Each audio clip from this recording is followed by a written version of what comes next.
सिया राम जय जय सिया राम, राम सिया राम जय जय सिया राम, जय जय श्री राम। तभी अलंग लिक्ष वर्णम, एकदम से सुखदेव जी महाराज वहां प्रकट हो गए। सभी कोई सुखदेव जी महाराज की जय जयकार किए। बोल रहे सुखदेव जी महाराज की। सुखदेव जी महाराज ने कहा 7 दिनों में मुक्ति पाना, भाई ये कोई बहुत बड़ी बात नहीं है। खटवांग आदि राजा तो 2 घड़ी में मुक्ति पा ली। देखो विचार ही तो बदलना है, वासना को उपासना में बदल दो बस। अब हम बुराई नहीं करेंगे, इतना संकल्प लेने में कितना देर लगा। बस यही तो सोचना कि ये गलत काम है, अब छोड़ देंगे। बस जितना देर लगा बस मिल गया शांति। और जब तक हम गलत कार्य में हैं, रुपया पैसा तो आ जाए पर शांति कभी नहीं आती है। इसलिए शांति सर्व त्याग शांतिर गच्छति, सभी त्यागों में ही शांति निहित है। त्याग क्या करना है? कुछ नहीं, बस ये जो काम क्रोध लोभ मोह मत्सर है, आसुरी वृत्ति का त्याग करना है। अब जब सब नैमिषारण्य में हैं, कथा सुना रहे हैं, सुखदेव जी महाराज भी उपस्थित हो गए परीक्षित को कथा सुनाने के लिए। तभी देवता लोग अमृत का कलश लेके आ गए। अमृत का कलश मतलब ऐसा समझो कि करोड़ों रुपया लेकर के कोई अभी आ जाए, এখানে বসে কি করছো, এই কথা শুনলে কিছু হবে না, আরে এর থেকে ভালো চলো এখন তোমাকে 1 লক্ষ টাকা দিচ্ছি, এর থেকে অন্য কাজ করো। तो क्या कीजिएगा? कथा सुनिएगा कि 1 लाख रुपया लेने जाइएगा। हमको बोले तो हम तो चल देंगे। भैया कौन कितना देंगे? अधीर जी, सुधीर जी, रमेश जी कितना दिलवाएंगे? उससे चाहे 1 लाख रुपया लेके कोई आना, हम तो कथा छोड़ के भी चल जाएंगे, भले आप लोग ना जाओ, कौन नहीं भागता। पर सुखदेव जी महाराज के पास जब लेके आया तो सुखदेव जी महाराज परीक्षित से पूछा क्या करना है? पैसा लेना है, कथा सुनना है कि पैसा लेना है? यानी अमृत का जो स्वर्ग से लेकर के आया है घड़ा अमर होने के लिए, वो पियोगे कि कथा अमृत का पान करोगे? परीक्षित जी महाराज ने कहा दोनों को तुलना कीजिए, बताइए। हम तो ज्ञानी है, हो सकता मेरा चुनाव गलत हो, हमको क्या करना चाहिए? सुखदेव जी महाराज ने कहा देखो कथा सुनोगे तो व्यथा दूर होगी, तुम्हारा जीवन दिव्य होगा। कथा से जो मरने का डर है कि हम ही मोड़े जाओ मोड़े गाला, ये जो बोलते रहते हैं, ये मरने का डर समाप्त हो जाता है। कथा से दिव्य भव्यता आए ना आए पर जीवन में दिव्यता आती है, और अमरता प्राप्त हो ना हो पर कम ही उम्र में वह बहुत सारा नाम कमा लेता है। स्वर्ग का अमृत पियोगे अमर तो हो जाओगे। अमर मतलब मरने का जो तुम्हारा जन्म मरण है ये तो छूटेगा नहीं, पर मरने का भय तो चलो अब ज्यादा दिन तक जिएंगे। और जब जाओगे तो वहां पियोगे तो जब ये समाप्त हो जाएगा इसका प्रभाव तो पुनः तुमको धरती पर आना पड़ेगा। और अमर होके ज्यादा दिन जीने से भी कोई फायदा नहीं है। मान लो कोई बहुत दिन जिया 2 साल और जीवन में कुछ नहीं किया, तो ऐसा जीने से क्या भला? कहते हैं जीना है उसका भला जो औरों के लिए जिए, अब मरना है उसका भला जो अपने लिए जिए। तो अपने लिए जो जीता उससे अच्छा तो मर ही जाए तो बढ़िया है, क्योंकि उसके अंदर परमार्थ नहीं आ सकता है। तो कहा देखो ये स्वर्ग का जो अमृत है इसके पी करके ज्यादा उम्र हो भी जाएगी तो क्या कर लोगे? फिर से धरती लोक में ही आना है, मृत लोक में ही आना है। अरे देखिए विवेकानंद कहाँ ज्यादा दिन जिए, 49 वर्ष। जो चारों मठ का स्थापना किए आदि गुरु शंकराचार्य कितना दिन जिए? कहते मात्र 32 वर्ष। और ऐसे बहुत से संत हो गए जो कम ही उम्र में बहुत सारा ऐसे काम कर गए जो लोग 1000 साल में भी नहीं कर पाए। तो ज्यादा जीना ये बात नहीं, बल्कि कम समय में हम कितना ज्यादा कर गए इसके लिए तो कथा सुनना जरूरी है।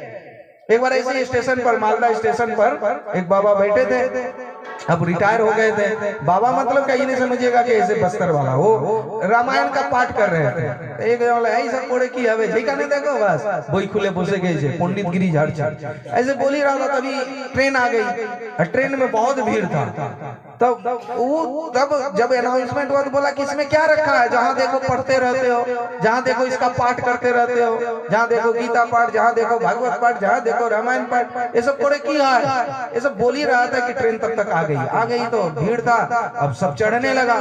जैसे ये लोग भी चढ़े, हमारे मुनीलाल जी तो चढ़ गए, आधा छूट गया था, वैसे ही क्या वो उसका पति चढ़ गए और पत्नी स्टेशन पर ही छूट गई। अब गाड़ी चल पड़ी, वो कहा चेन खींचो चेन खींचो, अरे दाड़ा दाड़ा दाड़ खड़ा। तो बूढ़े बाबा ने पूछा क्या हो गया, कहा हम चढ़ गए, हमारी पत्नी हमारा वो स्टेशन में फेंकेगा लो। तब बोला कि रामायण यदि सुनते আর রামায়ণ যদি কোনোদিন পড়ে থাকতে তাহলে এই ঘটনাটা আজকে ঘটতো না। बोला रामायण में की लिखा है, तो कहा रामायण में यही लिखा है कि राम जी ने पहले सीता मैया को नाव पे चढ़ाया, अब तब जाकर के राम जी चढ़े। और यदि तुम वैसा पढ़े रहते तो पहले पत्नी को चढ़ाते, तो पीछे से कैसे भी अपना लटक उटक के चढ़ जाते। तुमने तो सीट उठ लेने के चक्कर में पहले चढ़ गए, पत्नी रह गई प्लेटफॉर्म पर। इसलिए सारी समस्याओं का हल जो है ये हमारे शास्त्रों में है। सारी समस्या का हल एक लोटा जल।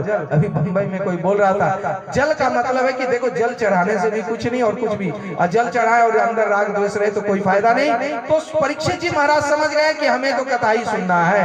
तब जाकर के उन्होंने कहा कम कथम कम काचम कम मनीर्मान कम सुधा कम कथा लोके कम कचम कम मनीर्मान अवक्ताश्च विद्याय न तदोष कथा। कहाँ कांच और कहाँ मनी, देखने में तो दोनों समान ही लगता है। अरे विनिमय भी होता, अदला बदली तो बराबर की वस्तु का होता है। अरे आप कहाँ कांच के बदले में मनी लेना चाहते हैं। परीक्षित ने कहा कि हमको नहीं पीना है, जाओ। तो देवता लोग ऐसे कैसे मान लो, अच्छा ठीक है इसका फल भी देखना। कथा अमृत यानी जब कथा समाप्त हुआ तो कथा का फल एक पलरे पर रखा, तराजू का डंडी का एक पलरे पर कथा का फल रखा, एक पलरे पर अमृत रखा। तो कहते हैं कथा का जो फल है वो नीचे झुका, तभी से कथा की महिमा चल पड़ी। बोल दे प्रेम से श्रीमद् भागवत महापुराण की, श्रीमद् भागवत महापुराण की, बोले कृष्ण कन्हैया लाल की। अब इधर कथा चल ही रहा था, तभी सुखदेव जी महाराज परीक्षित जी को कहे, परीक्षित जी सप्ताहेन श्रुतम कौतम मुक्ति दयाम कृतम मुनिएतः सेरेकम न चर्चये तदापि। परीक्षित जी महाराज ने प्रश्न किया कि नारद जी जो हमेशा विचरण करते रहते, घूमते रहते, एक जगह स्थिर नहीं रहते, ये तो हम सब जानते हैं। नारद जी क्या बोलते हैं, राधे राधे क्या बोलते हैं, श्रीमन्नारायण नारायण नारायण श्रीमन्नारायण भजन नारायण नारायण नारायण भजन नारायण लक्ष्मी नारायण नारायण नारायण लक्ष्मी बदरी नारायण नारायण नारायण बदरी। जय हो ताली बजाते। बदरी नारायण नारायण नारायण बदरी श्रीमन्नारायण नारायण नारायण श्रीमन्नारायण नारायण नारायण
भजमन नारायण नारायण नारायण भजमन नारायण नारायण नारायण श्रीमन नारायण नारायण नारायण श्रीमन बदरी नारायण नारायण नारायण बदरी बदरी नारायण नारायण नारायण बदरी भजमन नारायण नारायण नारायण भजमन नारायण नारायण नारायण माता नारायण नारायण नारायण माता पिता नारायण नारायण नारायण पिता गुरु नारायण नारायण नारायण गुरु नारायण नारायण नारायण गुरु नारायण नारायण नारायण गुरु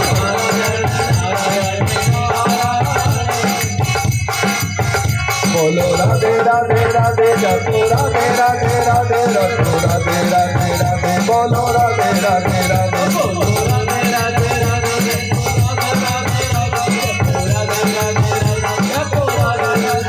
सीता राम राम राम राधे श्याम श्याम श्याम राधे श्याम श्याम श्याम राधे श्याम श्याम श्याम सीता राम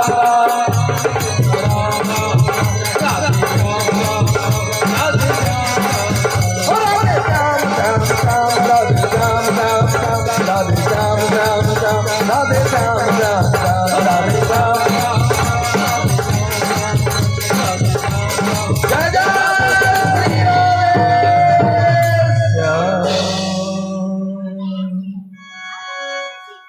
संजयति जयति माया यस्य काया धवस्ते वचन केचनेकं केवलं चाकलस्य ध्रुवपदी आतो यत् कृपातो ध्रुवोऽयं सकल सुसल पात्र ब्रह्मपुत्रं नतास्मि।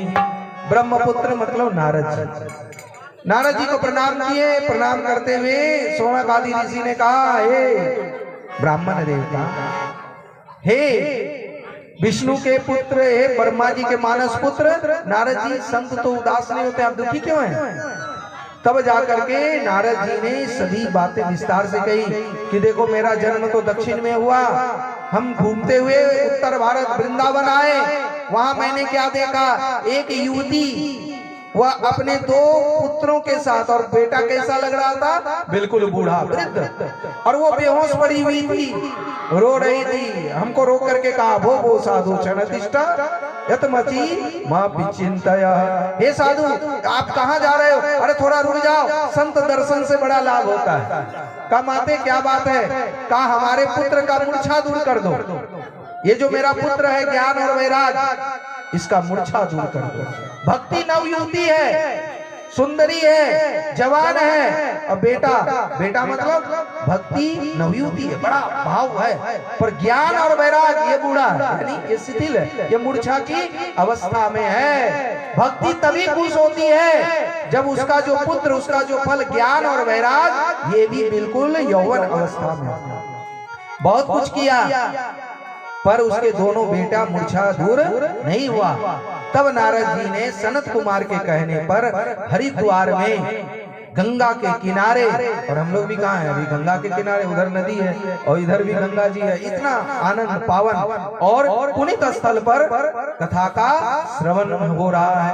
वैसे नारद जी ने सबको बुलाया, भृगु जी ने भी बुलाया, और उस समय तो इतना चौकी स्टेज नहीं था, बालू का ही मंच बनाया, बालू का इकट्ठा करके मंच बनाया, केले का थम लगाया और व्यास आसन पर वहां पर सनत कुमार को बिठाया और सभी लोग बैठ गए। खचाखच भीड़ पड़ी थी, भक्ति महारानी के लिए कथा हो रहा था, उनको ही बैठने का जगह नहीं। नारद जी से कहा कि कहाँ बैठूं, जगह तो है ही नहीं।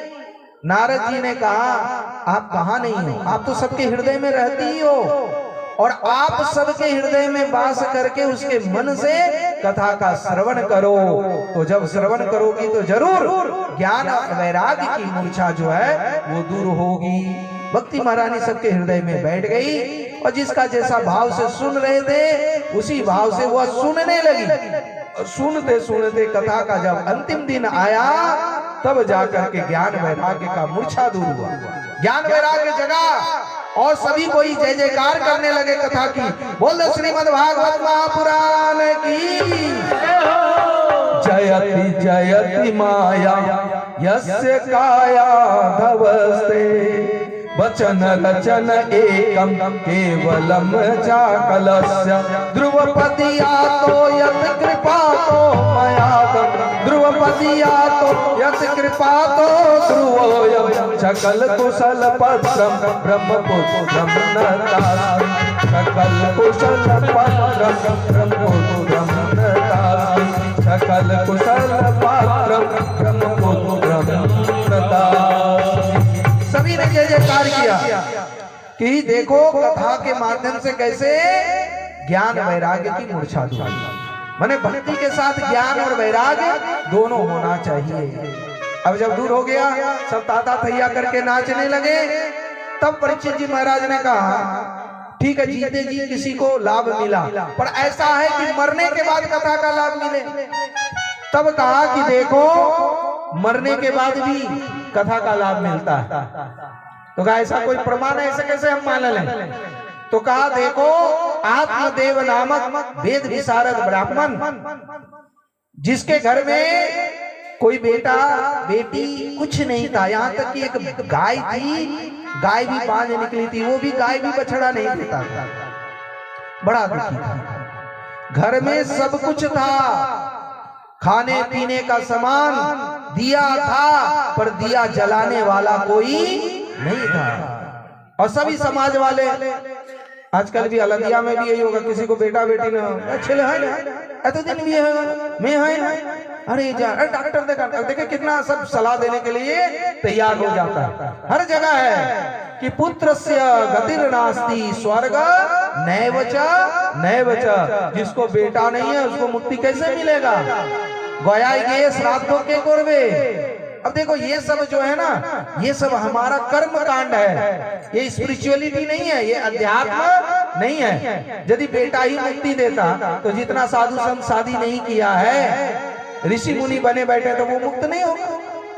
अब तो आत्मदेव बहुत परेशान हो गया, क्या करे नहीं करे, इतना दुखी हो गया कि वो मरने के लिए चल पड़ा और वह जाकर के एकदम से आत्महत्या के लिए तैयार हो गया। कहते हैं आत्मदेव पुरप्रास्मन संसिता भूमि भारती इति इदं परित्यज्य विदेशं गम्यतो यथा। कहने लगे कि अरे अब तो बाहर ही चले जाते हैं, यहाँ घर में रह करके क्या करेंगे। और वह पहुंच गए तुंगभद्रा नदी के तट पर। तुंगभद्रा तटे पूर्वकम इति श्रुता भूरियसम यथागस्य सर्वदेवन सत्यामति परम। तुंगभद्रा यानी कल्याण करने वाली नदी के किनारे पहुंच गया। बैठे बैठे मन नहीं लगा तो आत्महत्या करना तैयार हो गया। सबको पता है आत्महत्या नहीं करना चाहिए, पता है कि नहीं पता? शिवानी कहाँ है? सामने शिवानी ही ना है? तुम्हारा नाम शिवानी नहीं है क्या? शिवानी की तरह लग रही है। शिवानी कहाँ है? कहीं बैठी है क्या? सो गई? थकी है कलश यात्रा में। आज सभी को इतना कलश उठाया और सब कोई। चलो आज पहला दिन है, फिर भी हम कथा ज्यादा देर नहीं करेंगे। अभी जो है पक्का अभी 8 साढ़े 8 भी नहीं बजा है, तो एकदम 10 बजे के पहले ही खत्म कर देंगे। ये वादा लेट से शुरू हुआ है, फिर भी 10 तक जो है खत्म करने। तैयार हो कि नहीं? ना भूख लग गया बहुतों को? नहीं ना लगा? आपको नहीं लगा महाराज? यहाँ तो छोटे छोटे बच्चे इतना भी सुन ले समझ ले तो बहुत है। तो जो भी हो, ऐसे शिवानी का नाम इसलिए है, शिवानी जैसी लगती है। तो ऐसे लोगों को आजकल युवक को क्या है, इतना कोमल हो गया है, थोड़ा सा डांट दो तो माँ पिताजी को क्या धमकी देगा, मोड़े जाओ, हर बाजू ना बड़ी तक चले जाओ, गंगा जाप देवो। तो ये जान के रखो कि आत्महत्या का विचार आना भी ये सबसे निम्न स्तर का चेतना का स्तर है। कि मरना मरना मतलब उसका चेतना अब जाता ही नहीं, वो जीरो पर है। चेतना का 16 स्तर है। There are 16 stage of the our consciousness. अपना जो चेतना है इसका 16 स्टेज है, 16 स्तर है। और जब किसी के अंदर ये भाव आए कि हम मर जाएंगे, बचेंगे नहीं, जीने से क्या फायदा, तो समझो उसमें अब चेतना बिल्कुल जीरो लेवल पे आ गया। ऐसा व्यक्ति किसी लायक नहीं होता है, ये बड़ा पापी होता है। पापी का मतलब भाई भगवान ने कितना करुणा करके शरीर दिया, कब करी करुणा नर दे ही दे तई सभी ना हेतु से नहीं। ये संसार में शरीर मिलना इतना आसान नहीं है। ये हमारे पिछले जन्मों का कुछ कर्म है तब मानव शरीर मिला। अब मानव शरीर को हम मनुष्य बनाए जिसमें मान भी और होश भी हो, तो ये मनुष्य बनना फिर बाद की प्रक्रिया है। कम से कम मनुष्य शरीर तो मिला, तो ये इसको ऐसे नहीं गंवाना चाहिए। मेरा कहने का मतलब है आत्महत्या करो या न करो पर विचार ही नहीं आना चाहिए। और यदि विचार आए तो समझ लो ये अच्छा बात नहीं है। बोल प्रेम से वृंदावन बिहारी लाल की जय। पर आत्मदेव पंडित था, विद्वान था, फिर भी मरने के लिए तैयार हुआ। तभी संत की नजर पड़ी। क्यों? पंडित था, ब्राह्मण था, विद्वान था, किसी तरह से भगवान की कृपा हो गई। संत ने कहा, ए क्या कर रहा है, हो साधो रुक जाओ।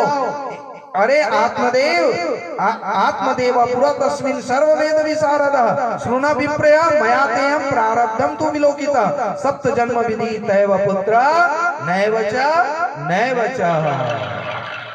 अरे ब्राह्मण, तू जो बेटे के लिए आत्महत्या करना चाह रहे हो, मैं तुम्हारे माथे को ललाट को देख करके साफ साफ देख रहा हूँ। एक जन्म दो जन्म कौन कहे, सप्त जन्माधिकम पुत्र नैवच नैवच नैवच। 7 जन्म तक कोई बेटा बेटी नहीं। ऐसा बहुत होता है, कर्मों का सब खेल है। ये बेटा बेटी ऐसा नहीं कि हम ही लोगों के ये से हो रहा है। तो कहने का तात्पर्य जब 7 जन्म सुना तो और घबरा गया और वहीं पर सर पटक पटक करके रोने लगा। कहा अब तो उधर मरने जा रहे थे नदी में कूद के, अब आपके चरणों में ही मर जाएगा। और आपको हम ब्राह्मण हैं तो ब्राह्मण हत्या का पाप लगेगा कि आपने कोई उपाय नहीं किया। कहा अरे ब्राह्मण हो तो क्या हुआ, जो ब्रह्म को जानता है वो ब्राह्मण है, पर ब्रह्म का जानने वाला कभी ये संसारिक सुख में नहीं फंसता है। वो तो भगवान का भजन में ब्रह्मानंद बनता है। का वो सब हम नहीं सुनना चाहते हैं। भले बेटा से हमको दुख मिले, कष्ट मिले, असुख हो, फिर भी बेटा हमको चाहिए, देना है तो दो और नहीं तो सर पटक के मर जाए। अरे कहा बेटा भगवान ने नहीं दिया तो कुछ सोच समझ के नहीं दिया होगा, अच्छा ही किया। जो बेटा नहीं दिया उसके झंझट में नहीं पड़ना, बस भगवान का भजन करो। कई लोग तो बेटा बेटी के चक्कर में भजन कीर्तन भी नहीं कर पाते हैं। এখন মেয়ে বড় हो, বিয়ে দেব, তারপরে शादी हो जाता था, नातनीটা একটু ছোট একটু বড় হয়ে যায়, মাঝে মাঝে দেখতে হয়। अब वो हो गया तो आए बुढ़ोटा একটু বুড়ো হয়ে গেছে, নিজে থেকে খেতে পারে। माने कहने का तात्पर्य है कभी भी फुर्सत है क्या? नहीं है। इसलिए उसने समझाया कि भगवान ने नहीं दिया तो अच्छा ही है, भगवान का भजन करो। पर कोई ऐसा मानेगा जी? नहीं मानेगा। मान सकता कि भगवान ने नहीं दिया तो अच्छा है, यदि बढ़िया सा बड़ा घर नहीं दिया तो वो भी अच्छा है। चलो छोटा घर है तो थोड़ा कम ही काम काज करना पड़ेगा, देखभाल भी कम करना पड़ेगा। आदमी को सोना तो वही 3.5 हाथ में ही है महाराज।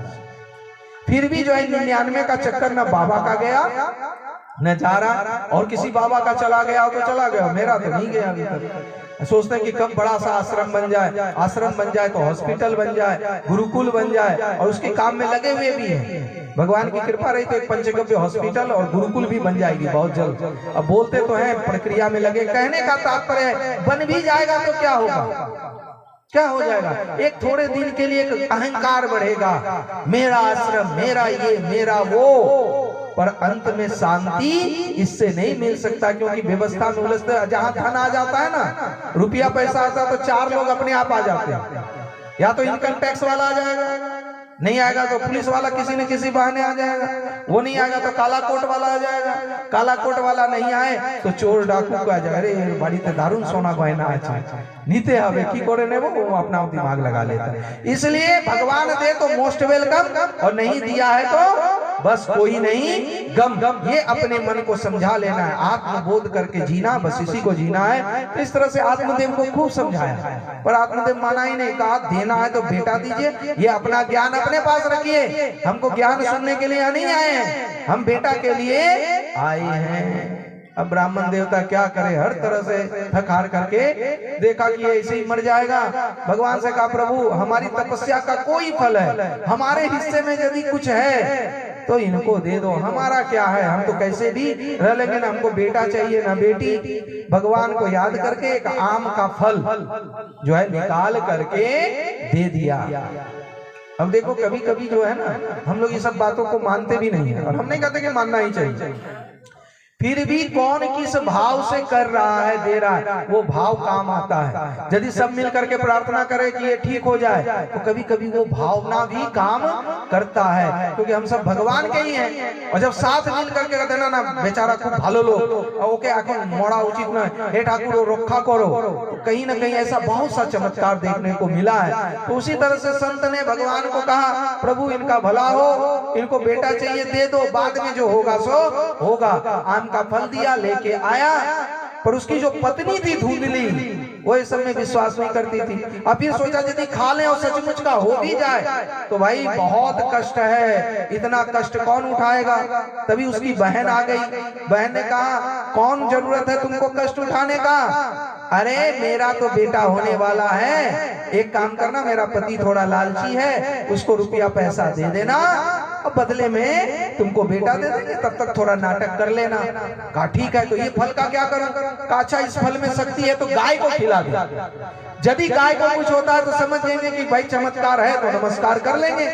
वो फल दे दिया गाय को खाने, और कहते हैं वृथा न जाए देव ऋषि वाणी, फल में तो चमत्कार, क्योंकि उन्होंने तपस्या का साधना करके वो फल दिया था, बड़ा ठाकुर जी से मांग करके। कहते हैं वो फल गाय ने खाई, इधर धुंधली झूठ मूठ का नाटक करने लगी। धुंधली बने जहां साफ साफ दिखाई न पड़े, जैसे अभी अंधेरा में जाओगे घर, कोई रस्सी पड़ा हो तो उसको साफ भी समझ में आता है कि नहीं आता, अंधेरे में कुछ भी हिले तो क्या बाबा किया, माने सही से ना जान पाते हैं ना कुछ, और डर भी जाते। इसी को कहता है धुंधली। धुंधली माने आच्छा आच्छा, और ये आधा अधूरा ज्ञान बहुत खतरनाक होता है। Half knowledge is dangerous for life, चाहे किसी भी क्षेत्र में हो। भक्ति में भी क्या होता है, हम आधा अधूरा, ना तो पूरा भागवत पढ़े, न कोई पुराण पढ़े, न वेद पढ़े, न उपनिषद पढ़े, और उतना कुछ पढ़े नहीं है, और फिर भी जो वेद उपनिषद पुराण पढ़ा है उसी को आकर के ज्ञान बांटने लगे कि वेद क्या है उपनिषद क्या, उसी को समझाना शुरू कर देते हैं। इसीलिए संत महापुरुष कहते हैं ounce of practice is better than tons of theory.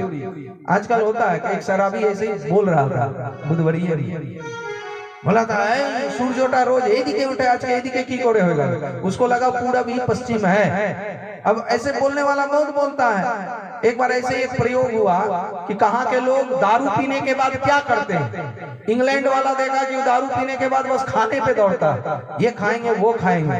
Paris वाला लगा दारू पीने के बाद नाचने लगता है। तो कोई कुछ भारत वाला दारू पी करके गुरु बन बैठता है। दारू पिए बस देखो कैसे प्रवचन देना शुरू कर देता है। यही रास्ता का यही रकम ना हो, वही रकम हो तो भालो हो, तो एटा यही रकम ना वही रकम होले भालो हो, तो कैसा ज्ञान देने लगता है। अरे ये बाबा क्या जानता है, कुछ नहीं जानता। पीने के बाद यहाँ प्रवचन ही शुरू हो जाता है। कहने का तात्पर्य है कि बोलना, किसी को सुनाना वो अलग बात है, पर जीवन में उतारना ये सबसे बड़ी तपस्या है। तो आत्मदेव आया, पर ये जो हमारी आधा अधूरा ज्ञान वाली बुद्धि है यही धुंधली है। ये कहा अच्छा थोड़ा परीक्षा करो, प्रयोग करो, और उसने प्रयोग गाय पर किया, और इधर आत्मदेव भोला भाला उसको ठगने लगा। समय चल करके क्या हुआ, गाय को एक बछड़ा हुआ, और जैसे ही बछड़ा हुआ कान जैसा कान था गाय का, शरीर पूरा मनुष्य का, इसलिए उसका नाम पड़ गया गोकर्ण। बोलते गोकर्ण जी महाराज की जय हो, गोकर्ण जी महाराज की जय हो। और ठीक 3 महीने बाद इधर जो है धुंधली ने भी अपना बहन का बेटा ले आया, कहा मुझको बेटा हुआ बेटा हुआ, और इस तरह से सबको खुशियां मनाने लगे। आत्मदेव भी बड़ा आनंदित हुआ, सबको घर घर जाके कहा देखा, सब बोल रहा था मेरा बेटा नहीं होगा, हुआ कि नहीं हुआ, और इस तरह से बड़ा आनंदित हुआ।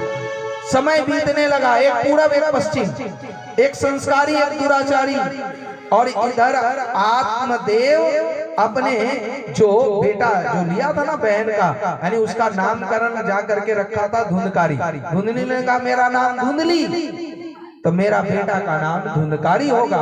आत्मदेव ने कहा जो नाम रखना है रखो। इस तरह से धुंधकारी बहुत अत्याचार करने लगा, पिताजी को मारने लगा। अब आत्मदेव दुखी हो गया, क्या करे, बेटा नहीं थे तब भी दुखी थे, आज बेटा है तब भी दुखी है। अरे इससे अच्छा तो बेटा नहीं होता तो ठीक था। हम लोग में भी से बहुत लोग बोलते होंगे। इसीलिए संत महापुरुष कहते हैं पुत्र संचय, पुत्र कुपुत्र तो का धन संचय, अपुत्र सुपुत्र तो का धन संचय। बेटा यदि लायक है तो अपने आप धन कमा लेगा, और नालायक है तो कमाया धन भी उड़ा देगा। इसलिए धन जमा करने के चक्कर में मत रहिए। जमीन खरीद के बेटा को ज्यादा मत दीजिए, देना है तो संस्कार दीजिए, और संस्कार ठीक रहेगा तो वो ठीक कमा लेगा। कावादिल जी बात सही है कि नहीं है? तो इसीलिए आज ज्यादा नाम लेते हैं तो गुस्सा तो नहीं लगता, क्या करें आप बैठे हैं और इतना प्रेमी हैं आप, इसीलिए बीच बीच में नाम ले लेते हैं कि जगह है कहीं सो तो नहीं गए। बोल दे प्रेम से वृंदावन बिहारी लाल की। भाई भाग्य में जितना है आना तो आएगा। हम भी कथा में भी उसी सोच के आते हैं। कर रमेश जी कभी वो बोलेगा हमको इतना देना पड़ेगा, हम जानते हैं यदि भाग्य में होगा तो आएगा, जाना है तो एक झटके में चला जाएगा। इसलिए प्रारब्ध पहले रचा पीछे रचा शरीर, तुलसी चिंता क्यों करे, भजले श्री रघुवीर। आइए हम सब भी थोड़ा एक भजन गाते हैं। और एक आनंद जो है सत्य के संग में ही है। सत्संग माने वो निर्गुण वाला सत्संग नहीं, सत्य के संग जुड़ जाए सत्य परमात्मा के साथ, तो ऐसा मस्ती ऐसा आनंद और कहीं नहीं है हो।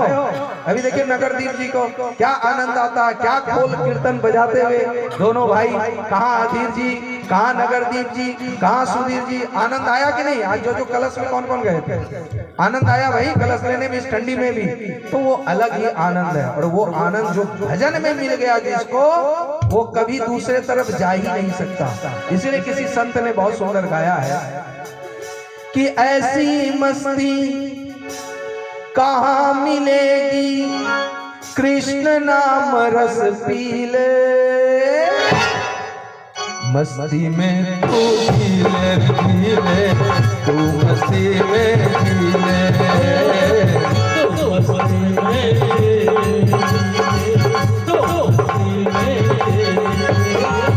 ऐसी मस्ती कहाँ मिलेगी, ऐसी मस्ती कहाँ मिलेगी, कृष्ण नाम रस पी ले, तू मस्ती में पीले पीले, तू मस्ती में पीले,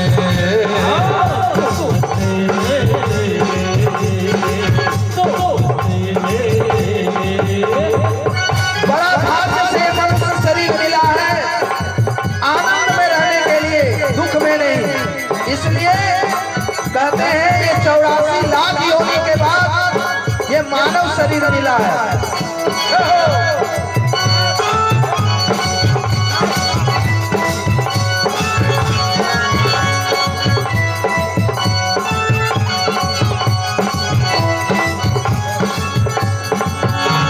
लख 84 भटक के तूने मानुष काया पाई, मानुष काया पाई, लख 84 भटक के तूने मानुष काया पाई, मानुष काया पाई।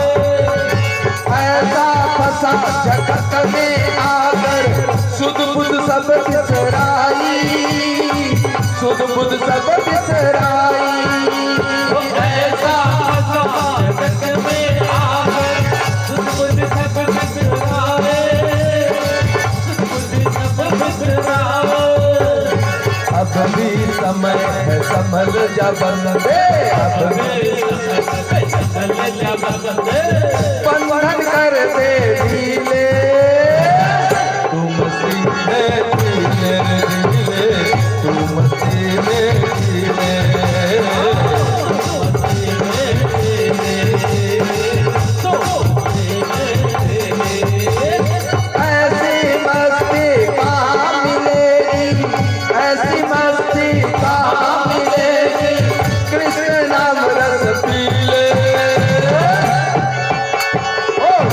मस्ती में जीले जीले, तू मस्ती में जीले।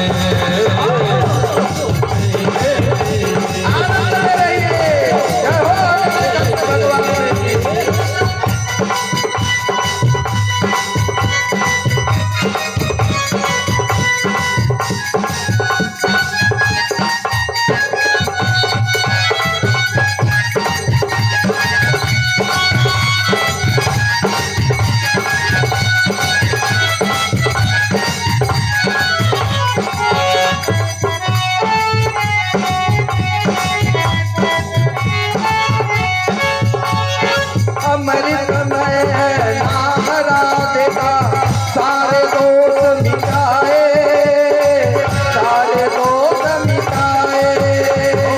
अमृत नाम राधे का सारे दोष मिटाए, सारे दोष मिटाए।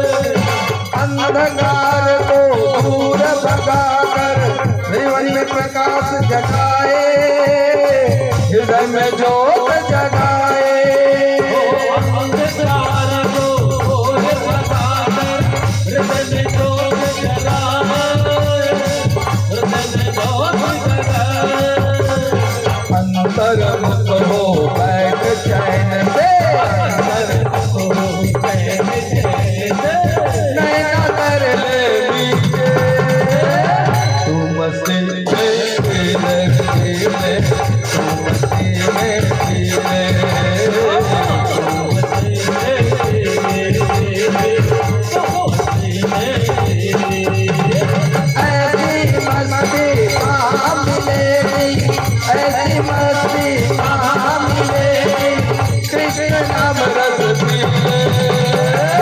तू मस्ती में जीले जीले, तू मस्ती में जीले,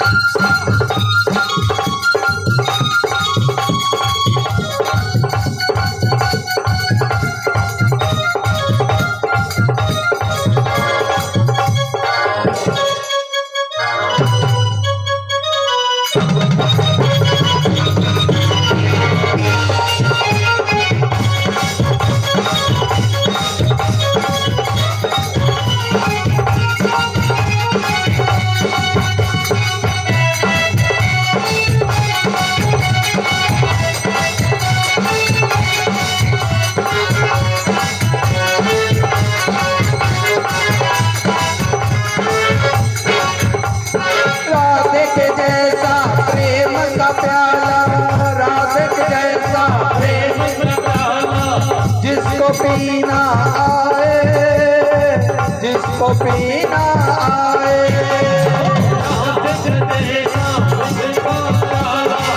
जिसको पीना आए, जिसको पीना आए।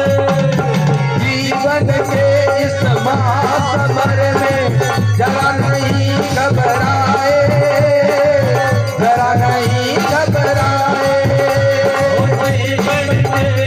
महासमर में जरा नहीं घबराए, जरा नहीं घबराए। सांस सांस में नाम निरंतर, सांस सांस में नाम निरंतर। नैनन राधा सजीले। तू मस्ती में जीले जीले, तू मस्ती में जीले।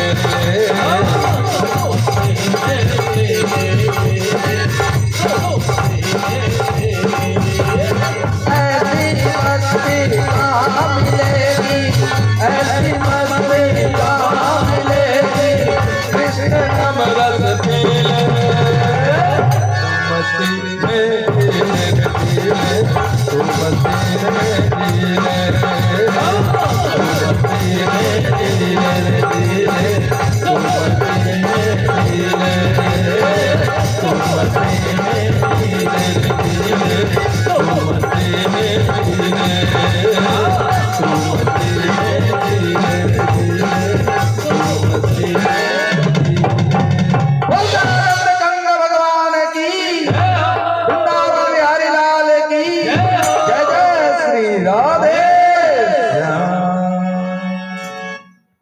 अब आनंद में तो रहना है, पर ये संसार का माया आनंद में रहने नहीं देती है, मस्ती में रहने नहीं देती। आत्मदेव देखा, इससे पहले तो बेटा नहीं था तभी ठीक था, क्या करें कहां जाएं, तब जाकर के गोकर्ण जी समझाते हैं, पिताजी ये जो आप सोच रहे हैं कि क्या करें ना करें, तो ये संसार तो असार है, असार खलु संसारा दुख रूपी विमोहक। संसार दुखालय है, जैसे आप सुबह बता रहे थे, ये दुख का आलय है, दुख का घर है, सुख है नहीं। एक बार ऐसे ही एक पिताजी, आम का सीजन था, बेटे को बोला कि जा दुकान से आम लेकर के आ जा। बेटा गया, आम लेके आया। पिताजी ने कहा आम को ठंडा पानी में बाल्टी में डाल दे। बाल्टी में डाल दिया। थोड़ा देर के बाद पिताजी ने कहा जा आम निकाल के लेकर के आ। जब आम निकालने गया, बेटा ने कहा पिताजी आम तो है ही नहीं। पिताजी ने कहा क्या हुआ, कहाँ गया? कहा देखिए ना आकर के आम तो है ही नहीं। तब जाकर के पिताजी आए तो देखा कि भाई पानी तो कादा कादा हो गया, कीचड़ कीचड़ हो गया, वहां तो आम है ही नहीं। तब जाकर के पिताजी ने कहा किसके दुकान से लिया है, चल अभी गया वहां पर। कहा? तो मथुरापुर। अब मथुरापुर जाके कहा किसका दुकान से लिया? कहा यही एक दुकान वाला है। तो दुकान वाले को कहा अरे मेरे बेटे को ठग लिया, नकली आम दिया, हमको बेटे को असली आम देना चाहिए, पैसा तो असली का लिया, आम नकली का दिया, मिट्टी का आम दिया, इसीलिए तो पानी में दिए तो वो आम गल गया, माटी वाला आम दे दिया। तब जाके कहा बाबूजी थोड़ा मेरा दुकान का बोर्ड तो पढ़ लीजिए कि क्या लिखा है, नकली फलों का दुकान। यहाँ तो नकली ही सामान मिलता है तो असली कहाँ से मिलेगा। उसी तरह से ये संसार दुखालय है, यहाँ सुख खोजना ही मूर्खता है। बस इसी दुख में कैसे आनंद से रहें, बस इसी का होश हमको करते रहना है। कल आ रहे थे ट्रेन से ना, तो मोबाइल पर सुनी जाता, आजकल लोग रील ऐसे ऐसे देख रहे हैं, हम उतना नहीं, ऐसे हमको बोल देते, नगरदीप भी आज बोल दिए आप तो बाबा मोबाइले में क्या करें, काम काज का हो ही जाता है, और बेकार का तो हम देखते ही नहीं, कार रील और फेसबुक और क्या, हाँ भले यूट्यूब लगा दिए तो कभी कभी देख लिए तो देख लिए, वैसी बात में यहाँ कोई आ गया काम का बात कर लिया तो अलग बात है। तो रील चला रहा था तो मेरे कान में आया कि ए जी पिताजी जादू देखिएगा, जादू कहाँ जादू दिखाओ, तो कहा जादू देखना है तो जादूगर के पास जाओ। कहने का था कि बात कितना छोटा था पर कितना गूढ़ बात छिपा है। हम जो चीज चाहते हैं उसी के पास जाना चाहिए, नहीं तो कभी कभी हम गलत व्यक्ति गलत जगह चले जाते हैं तो सही चीज कभी मिल नहीं सकती। बोले प्रेम से वृंदावन बिहारी लाल की। गोकर्ण जी महाराज ने समझाया पिताजी न चंद्रस्य सुखम किंचित सुखम चक्रवर्तिना सुखासिक्त विरतस्य मुनि वेतः युसितः। पिताजी सुखी कोई नहीं है, कोई तन दुखी, कोई मन दुखी, कोई धन भी न रहत उदास, थोड़ा थोड़ा सब दुखी, और सुखी राम के दास। बस जो भगवान के दास हैं वही उदास नहीं होते, बाद बाकी सभी दुखी ही है। देख लीजिए। कहा पिताजी क्या ये देह मांस अस्थिर रुधिर की शरीर से इतना मोह करते हैं? अरे यही मोह आप भगवान से कर लीजिए तो आनंद ही आनंद है। गोकर्ण जी ने बहुत अच्छी तरह से समझाया, पिताजी दूसरे का सुख दुख का चिंतन छोड़िए, जो जैसा है अपने लिए, अब अपने सुख दुख का चिंतन कीजिए और सब छोड़ करके हरि के भजन में लगिए। दुनिया में कौन क्या कर रहा है नहीं कर रहा है, अब इस बातों में मत पड़िए। बड़ा अच्छा लगा बात। गोकर्ण जी महाराज बेटा ने समझाया पिता को, पिताजी समझ गए और समझ करके पुनः वही तुंगभद्रा नदी के तट पर आए और वहीं पर एकादश स्कंद का पाठ करते हुए भगवान का नाम लेते हुए वहीं पर शरीर छोड़ दिए। बोले आत्मदेव महाराज की जय हो, भक्त और भगवान की जय जय श्री राधे। अब इधर धुंधकारी और अत्याचार करने लगा। माँ को ही मारने लगा। पैसा दे, कहाँ है, कहीं छुपा के रखी होगी। देखो जो पिता को मारेगा वो माँ को भी मारेगा, वो सबको सताएगा। उस समय तो माँ को अच्छा लग रहा था, चलो हमको तो कुछ नहीं कह रहा, पिताजी को ही कह रहा है। जब पिताजी चले गए तो माँ को सताने लगा। एक दिन तो जलता हुआ लकड़ी ही ले लिया और लकड़ी लेके मारने दौड़ा तो समय संध्या का था, अंधेरा हो चुका था। माँ दौड़ने लगी, भागने लगी, अंधकूप में जाके गिर गई। कुआं ढका था, यानी घास से, फूस से दिखाई नहीं पड़ा, उसी में जाके गिर गई तो वहीं पर मर गई। अब धुंधकारी सोचा चलो माँ चल गई, क्या करें। तो वो 5 वेश्याओं को घर में ला करके चोरी करने लगा, डाका डालने लगा, गलत कार्य करने लगा। एक दिन तो राजा के यहाँ ही चला गया और वहां से बहुत सारा धन लाया। 5 ने सोचा ये पकड़ा जाएगा तो हम सब को भी जेल हो जाएगा, सजा हो जाएगा, इसलिए इसको मारो और सब धन बांट लो। 5 ने मिल करके धुंधकारी को बड़ा बेदर्दी से मारा, निर्ममता के साथ मारा। किसी ने पैर पकड़ा, किसी ने हाथ, किसी ने गला दबाया, उससे भी नहीं मारा तो मुंह में जलता हुआ आग डाल दिया। इस तरह से धुंधकारी का अकाल मृत्यु हुआ और प्रेत योनि प्राप्त हुआ। इधर प्रेत योनि चला गया, 5 ने धन को ले करके अपना अपना घर चला गया। कालांतर में जब ये बात गोकर्ण जी महाराज को पता लगी तो गया में श्राद्ध दिया, घर वापस आया। एक दिन फिर धुंधकारी का रोने का आवाज सुना तो धुंधकारी को कहने लगा कस्वतम कम कमी रोदसी, तुम कौन हो, क्यों रोद रहे हो। तब जाकर के बोलना चाह रहा था धुंधकारी, बोल नहीं पा रहा। प्रेत जो है ना हम सबको देखता है। प्रेत क्या है, वायवीय पिंड है। जब शरीर से आत्मा निकलती है, आत्मा मतलब जो चेतन अवस्था है, शक्ति है, निकलती है, तो देखता सब है कि कौन क्या कर रहा, पर बोल नहीं पाता, उसको देख नहीं पाता, उसको छू नहीं पाता, छूता भी है, ये कभी कभी होता है ऐसा। इसलिए श्राद्ध पूर्वक जो श्रद्धा पूर्वक हम लोग देते हैं तो देखता रहे मेरे नाम से बिस्तर दिया जा रहा है, मेरे नाम से पंडित जी को भोजन कराया जा रहा है, समाज वाले खा रहे हैं। अब इस पर भी लोग कहते हैं कोई मर गया कोई खा रहा है। भाई ये आनंद है, जो गया वो आत्मा उनका शांति दे रहे। और आप यहाँ है तो देखिए आपको हम जाने के लिए ही कह रहे हैं। अब ठीक है, हो गया, हम अब ज्यादा रोध हो नहीं रहे, रोना धोना भी नहीं चाहिए। गरुड़ पुराण में ये सब बातें लिखी हुई है और हमने गरुड़ पुराण का पाठ किया कई बार, तो उसमें कुछ ऐसी वैसी भी है, पर कुछ तात्विक बातें हैं और विशेष करके 13वें अध्याय में बड़ा आत्म तत्व की बात है। तो यदि है तो देखता है कि चलो बेटा पुतहु सब हमारे नाम से कर रहा, पर धीरे धीरे वो फिर भगवान के लोक में गमन करता है। इसलिए वो वायवीय पिंड में था, बोलना चाहता था, बोल नहीं पा रहा था, तभी हाथ में जल लिया। गोकर्ण जी ने सूर्य भगवान को स्मरण किया और जल का छींटा उधर ही मारा जिधर से रोने का आवाज सुनाई पड़ रहा था। तभी जाकर के वह प्रेत रूप में दिखाई पड़ा। कहने लगा भाई कोई उपाय करो, ये प्रेत योनि में बड़ा कष्ट पा रहे हैं। अभी लगता है अरे भगवान कौन देखता है, जो भी उल्टा सीधा कर लो। गलत काम करते हुए यदि शरीर छूटता है, शरीर तो छूट जाता है पर ये आत्मा जो है ना परेशान होती रहती है। अरे कहीं हमारे घर वाले को परेशान न कर दे, कहीं जो है वो न कर ले, वो जो है इधर उधर करके वो परेशान इतना रहती है कि जितना जीते जी नहीं। माने दुख जो है ये शारीरिक नहीं आत्मिक भी होता है। ये मत सोचो कि जीते जी जो होगा देखा जाएगा, मरने के बाद कौन देखता है। कई लोग कहता है कलकत्ता में ज्यादातर मिनी बस के पीछे हमने पढ़ा सुख सौंपने अशांति शौसाने।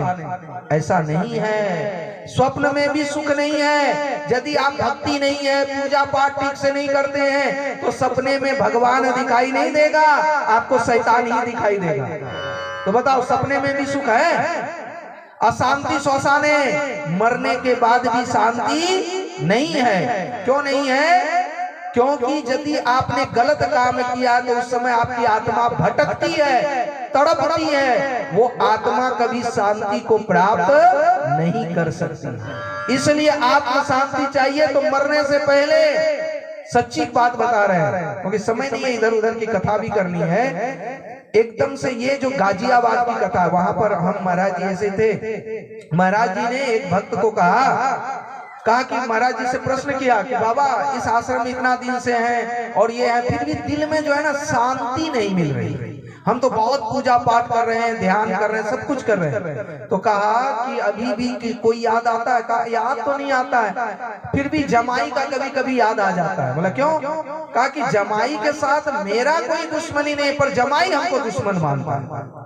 कहा क्या बात हो गई? कहा कि एक बार पैसा मांगा था, हमारे पास था नहीं, तो हम दे नहीं पाए, तब से जमाई जो है बात बोली, आना जाना सब बंद हो गया। तो कहा देखो गलती नहीं भी है तो भी जाकर के जमाई से गलती मांग लो और माफी मांग करके अब सबसे ना सबको राम राम कह दो, तो जरूर मरने वक्त शांति मिलेगी। तो सोचा कुछ दिन में मरेंगे ही, बूढ़ा हो ही गए। तो जमाई के घर आए, जमाई था नहीं, उसकी बेटी थी। बेटी बड़ा खुश हुई, बहुत प्रसन्न हुआ। मेरा पिताजी इतने दिनों के बाद आश्रम चला गया था, वहां से आया। वो तो बहुत प्रसन्न हुई कि चलो कम से कम इस बुढ़ापे में पिताजी आए, गुस्सा सब छोड़ दिए। तो फिर जो होना था बातचीत हुआ, एकदम सत्य बात बता रहे। और उसके बाद जमाई भी आया। तो जमाई जब आया तो वो भी बदल गया समय, बुढ़ापा देख करके अब वो सब बात छोड़ करके प्रणाम प्रणाम किया। तो फिर किया तो ससुर जी फिर वो बोलने लगे कि देखो तुमने एक बार पैसा मांगा था पर हम नहीं दे पाए, उस समय हमारी परिस्थिति सचमुच ऐसे थी, पर उसके लिए तुमको जो कष्ट हुआ, दिक्कत हुआ, तो इसके लिए हम माफी मांगने आए। जमाई रोने लगा, कहा कि आप इस बुढ़ापे में क्यों माफी मांग रहे? और वो बात चली गई, ठीक है हम भी गलत समझ लिए और आपको बुरा भला कह दिए, और आप भी जो है उस बुरे भला से आपको भी गुस्सा आ गया, आप भी हम सबसे बोलना छोड़ दिए, हम सब भी छोड़ दिए। खैर जो हो गया सो हो गया, आप इस तरह से माफी मांग करके शर्मिंदा मत कीजिए। फिर गला मिला करके तो बहुत रोया, ससुर दामाद इतना रोया कि क्या कहना, माने वो प्रेम दृश्य देखने वाला था। और फिर रोने के बाद बेटी भी फिर तो कहा कि ठीक है हम तुम्हारे घर हैं तो अब तुम लोग भी हमारे यहाँ चलो। फिर बेटी दामाद सब घर में आया, फिर तो एक आनंद का माहौल हुआ। और उसके बाद फिर पिताजी उस घर को सब छोड़ के फिर आश्रम आ गए। और उसके बाद कहा नहीं महाराज जी अब तो हमको शांति मिल रहा, भजन कीर्तन में भी अब विघ्न नहीं आ रहा, विक्षेप नहीं हो रहा। कहने का तात्पर्य जब तक आप संसार में किसी से मित्रता या शत्रुता रखिएगा तब तक मुक्ति नहीं मिल सकती है। मरने के बाद भी शांति नहीं मिलती है। ये गलत फहमी हटा दीजिए कि मरने के बाद शांति मिल जाती है। शरीर छूट जाता है पर शरीर की जो आसक्ति है वो जल्दी नहीं जाती है। इसीलिए देखिए बच्चे का श्राद्ध तो 3-4 दिन में हो जाता है, 3 दिन कहीं 6 दिन, पर बड़े का श्राद्ध कहीं 12 दिन 13 दिन या 14 दिन, ये अपना अपना बना। पर इसका ज्यादा दिन में होता है, क्यों? क्योंकि उसकी आसक्ति ज्यादा होती है, बच्चे में वो आसक्ति नहीं होती है, इसलिए जल्दी ही क्रियाकर्म हो जाता है। तो कोई चीज रीति रिवाज ऐसे नहीं बना, उसके पीछे भी कुछ न कुछ वैज्ञानिकता है। पर आजकल हम लोग जैसे पंडितों में क्या हो गया, लोभ आ गया है और लोभ के कारण मांगने लगे हैं, इसलिए हमारा धर्म से विश्वास उठ गया। बल्कि धर्म जो बना है वो हमारे हित के लिए ही बना है, पर करने वाले उसको गलत करते हैं, इसलिए विश्वास उठते जा रहा है। बोल दे प्रेम से वृंदावन बिहारी लाल की जय हो, कृष्ण कन्हैया लाल की जय हो। इसको नहीं हिलाएंगे, इतना नहीं हिलाएंगे। अब जब इधर गोकर्ण जी महाराज ने देखा कि अब क्या करें, तो वो कहा कि अच्छा सुबह करते कोई उपाय तो करते हैं। अरे मैंने तो ऐसे गया में जाके श्राद्ध दे दिया, तब जाकर के वही धुंधकारी कहा गया श्राद्ध सतने भी न मुक्तिम भविष्यति। गया में जाकर के 100 बार श्राद्ध भी कर दो तो भविष्य में मुक्ति नहीं मिल सकती। तो क्या गया में श्राद्ध देना गलत है?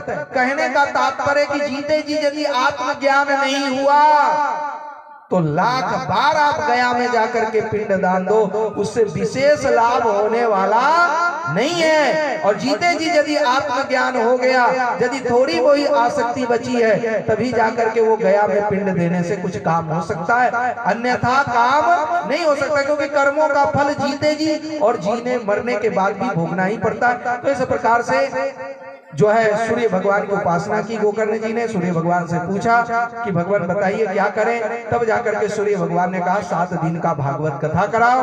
गोकर्ण जी ने 7 दिन की भागवत श्रावण महीने में करवाई और करवाया। तो अब वो कहाँ बैठे, तो 7 गांठ का बांस था, उसमें आकर के वो बैठा। एक दिन की कथा में एक गांठ फटने लगा। जब 7वें दिन की कथा आई और 7वें दिन की कथा पूर्ण हुई, कहते 7 गांठ फटा। और जब 7 गांठ फटा उससे दिव्य प्रकाश निकला। और धुंधकारी वहां पर प्रकट हुआ और भगवान उसको लेने के लिए, उसके पार्षद लेने के लिए जो है दिव्य विमान लाए। बोल दे प्रेम से भागवत महापुराण की जय हो, कृष्ण कन्हैया लाल की जय हो। ये 7 दिन तक भागवत प्रेत आत्मा के रूप में सुनने पर उसको मुक्ति मिली। कहते हैं जब उसको मुक्ति मिल सकती है तो जीते जी क्या हम सबको मुक्ति नहीं मिलेगी? हम लोग भी यदि ध्यान से कथा को सुने, कौन कह रहा नहीं कह रहा कैसे उसको छोड़ दे, पर उससे यदि सार तत्व ले लें तो क्या हम लोग को आनंद नहीं आएगा? हम लोगों के लिए विमान नहीं आएगा? अच्छा सचमुच कहा जाए तो ऊपर जाओगे? की महाराज की बोल छे बाबा ये सब बोले ना, कोई ऊपर जाना चाहता है? अरे एक बूढ़ी माता थी, ऐसे बोल रहा था हमको उठा लो भगवान, हमको ले जाओ, ये करो। हमने कहा कि क्या कष्ट है? बहुरानी कष्ट कहे बाबा काहे सब चक्कर में, पर हम ऐसे ही बोल रहे थे, आप तो बस हमको आश्रम ले जाने के चक्कर में पड़े। एक तो बूढ़ी माता से ऐसे बड़ा फटकार, और एक जो है ना ऐसे बोझा ढोके आ रही थी, लकड़ी उकड़ी, बहुत दिनों की बात है, दूसरे संत सुना रहे थे कि लेकर के आ रही थी। अब जाकर वो कह रहा है भगवान कष्ट से था, बड़ा तकलीफ में था, उठा लो, इससे अच्छा तो मर जाए। तो किसी ने कहा अच्छा इतना कष्ट में हो तो चलो आश्रम है बगल में, वहीं रहना। कहा है बाबा हम अपने उठा लो नहीं, हमारा बोझा जो है इसको उठा दो, हम इस उठाने की बात कर रहे थे। तो कहने का तात्पर्य है कोई जल्दी मरना नहीं चाहता, चाहे कितनों भी कष्ट में रहे, बीमारी में रहे। अब बोलता भी है तो ऊपर ऊपर बोलता है, पर अंदर से चाहता है ठीक ही हो जाए तो अच्छा है, पर कोई मरना नहीं चाहता। ही मत गलती में रहना कि उसको कष्ट हो रहा तो सचमुच मरना चाहता, कोई नहीं मरना चाहता है। कहने का तात्पर्य है जो इस संसार के नियम रीति को समझ लिया, वास्तविक वही हंसते हंसते शरीर से प्राण छोड़ता है। उड़वारुकमिव बंधनात् मृत्योर्मूर्छिया मां मृता। तो गोकर्ण जी कथा किया तो वो धुंधकारी को तो मुक्ति मिला। और आप लोग भी यदि कभी 7 दिन कथा हो, अब पूरा जड़ से लेकर के यानी 7 दिन बढ़िया से कथा सुने और विमान आ जाए तो जाइएगा? आएगा तो नहीं, ये आप भी जानते हैं हम भी जानते हैं। तो ये समझ लीजिए विमान क्या है।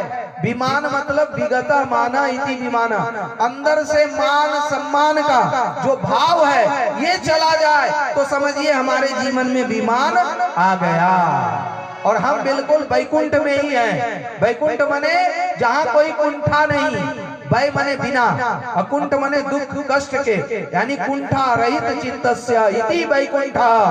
यदि हृदय में कोई शोक नहीं, कुंठा नहीं, दुख नहीं, ईर्ष्या द्वेष ये सब नहीं है तो आप जहाँ हैं वहाँ वैकुंठ में हैं। आप जहाँ हैं वही वृंदावन है, वही भगवान का धाम है। और आप दुखी हैं तो समझिए नरक में ही है। स्वर्ग यहाँ नरक यहाँ दोनों चीज यही है। तो वैकुंठ में जाना मतलब मान सम्मान से ऊपर जाके अपमान करेगा। अरे अपमान करेगा तो इस शरीर का करेगा, आत्मा को कोई अपमान नहीं कर सकता। समझो उसी के लिए विमान। तो दोबारा फिर से कथा हुआ, जो लोग के लिए विमान नहीं आया था उसके लिए विमान आया और सभी लोग जो है मुक्ति को प्राप्त किए। बोल श्रीमद् भागवत महापुराण की, कृष्ण कन्हैया लाल की, आनंद कंद भगवान की। इस प्रकार यहीं पर जो है गोकर्ण उपाख्यान समाप्त होता है। 5वें अध्याय का 5 अध्याय का उपाख्यान था। 6ठे अध्याय में भागवत कैसे सुनना चाहिए, वक्ता को कैसा होना चाहिए, श्रोता को कैसा होना चाहिए, ये सब पूरा वर्णन है। पर एक बात इसमें जो अच्छी लगी वो सुना देते हैं। भोजनम तु मरमन्यम तथा कर्तकारकम न उपवासो वरम प्रोक्तम कथा विघ्नकारो यदि। ये श्लोक अच्छी लगी। कहते हैं कि कथा सुनने में विघ्न न आए ऐसा कार्य करना चाहिए। न ज्यादा भूखे रहना है, न ज्यादा उपवास करना है, न एकदम से खा के आ जाना है कि यहाँ पर खर्राटा चलने लगे, एकदम से सो जाए, ऐसा भी ना हो। माने शरीर ठीक रहे और एकदम से चादर उधर आसन लेकर के कल से आए। तो कहने का मतलब कथा में विघ्न न आए। मुख्य है कथा को सुनना और ये सुनना ही पूजा है। कहते हैं कि ये जो है भागवत वांगमयी मूर्ति है और वांगमयी मूर्ति का मतलब होता है मन लगा करके सुनना। ये विग्रह क्या है, मूर्ति क्या है, पुस्तक के रूप में है, ये क्या है, अक्षर के रूप में है। इसलिए सुनने का महत्व है। जो नियम पूर्वक श्रद्धा से सुनता है उसको जरूर भागवत का फल मिलता है। इसी के साथ ये महात्म्य समाप्त होता है। अब समय के अभाव के कारण सीधे हम लोग 10वें स्कंद में जाते हैं। पर प्रथम स्कंद जिसको अधिकार लीला कहते हैं 19 अध्याय का है। उसमें 6 प्रश्न आए हैं जो कि नगरदीप जी ने कहा वो 6 प्रश्न जरूर सुना दीजिएगा कि क्या है। तो कहते हैं जन्मांधस्य यतः दातरवितरार्थास्य न विज्ञः स्वराट तेन ब्रह्मा हृदय आदि कवि मुह्यन्ति यत सूरयः तेजोवारी मृधा यथा विनिमयो यत्र त्रिसर्गो मृषा स्वेन सदा निरस्तकुहकं सत्यं परम धीमहि सत्यं परम धीमहि। प्रथम स्कंद का पहला श्लोक कौन सी भगवान की उपासना कर रहे हैं? सत्य स्वरूप परमात्मा का, सत्यम परम धीमहि। हम सत्य स्वरूप परमात्मा का ध्यान करते हैं। अब सभी परमात्मा सत्य स्वरूप ही है, चाहे आप राम बोलिए, कृष्ण बोलिए, शिव बोलिए, दुर्गा बोलिए, कोई बड़ा छोटा नहीं है। जहां जब जैसा होता उस रूप में भगवान अवतार लेते हैं। ये ठीक है, शरीर में शक्ति है तो वो देवी है, और शक्ति नहीं है तो वो देव है। ये सब इंटेलेक्चुअल, यानी ये सब क्या है कि इसको कहते हैं ना, ये वेद का जाल, ये शब्द का जाल है। वास्तविक रूप से जब देवी बन के काम कर रहा था वो शक्ति वही आती है। जैसे शक्ति एनर्जी एक ही है, जब पंखा के रूप में जोड़ते हैं तो हवा देती है, और जब लाइट में जोड़ देते हैं तो लाइट देती है, माइक में जोड़ देते हैं तो आवाज देती है। अब कौन अच्छा बुरा उससे कोई मतलब, शक्ति तो एक ही है, एनर्जी तो एक ही है। वही दुर्गा, वही काली, वही शिव, वही ब्रह्मा, वही विष्णु, वही महेश, और फिर वही हम सब में भी वही शक्ति है, और जिसकी जैसी कैपेसिटी है वो उतना प्रकाश दे रहा है। तो इस प्रकार से शक्ति न किसी में कम न किसी में ज्यादा, और वही शक्ति को लेकर के जो है देवी देवता भी जो है अवतार लेते हैं। तो इस प्रकार से शक्ति एक ही है, सत्य स्वरूप परमात्मा का। आइए हम सब भी ध्यान करते हैं। जब वो ध्यान में आ जाते हैं तो हमारे सारे कार्य बन जाते हैं। हमारे अंदर यदि द्वंद्व है तो ये मिट जाते हैं। बोल वृंदावन बिहारी लाल की जय, जय श्री राधे श्याम। इसलिए ये भगवान का खजाना लूटा जा रहा है। बच्चे भी बैठे हैं और ठंड है तो ज्यादा समय नहीं लेना चाहिए, आधा घंटा बहुत है। कहो सुधीर जी, ठीक है ना, ज्यादा लेट, आज पहला दिन है, सब थके हुए हैं। कल जो है आप लोग तैयारी करके आइएगा, आसन उसन चादर ओढ़ के बढ़िया से। और आज भी कथा करेंगे, दशम स्कंद भगवान का जन्म होगा, आनंद भी मनाएंगे, वो भी करेंगे। कल से तो और रसी रस बरसेगा। फिर भी आज पहला दिवस है, फिर भी आप लोग सुन रहे हैं तो आइए। ये जो भगवान का खजाना लुटाया जा रहा है, इसको लूटने में देरी नहीं लगाना चाहिए। जो आज नहीं आ पाए तो कल उनको जानकारी दे दीजिएगा। हो सकता है जानकारी का भाव में ना आया हो, और कोई दूर दराज से आ सके तो उनको भी फोन कर दीजिएगा। क्यों? क्योंकि यहाँ पर कृष्ण का खजाना, भगवान की खजाना लुटाया जा रहा है, और आप लोग भी लूटिए।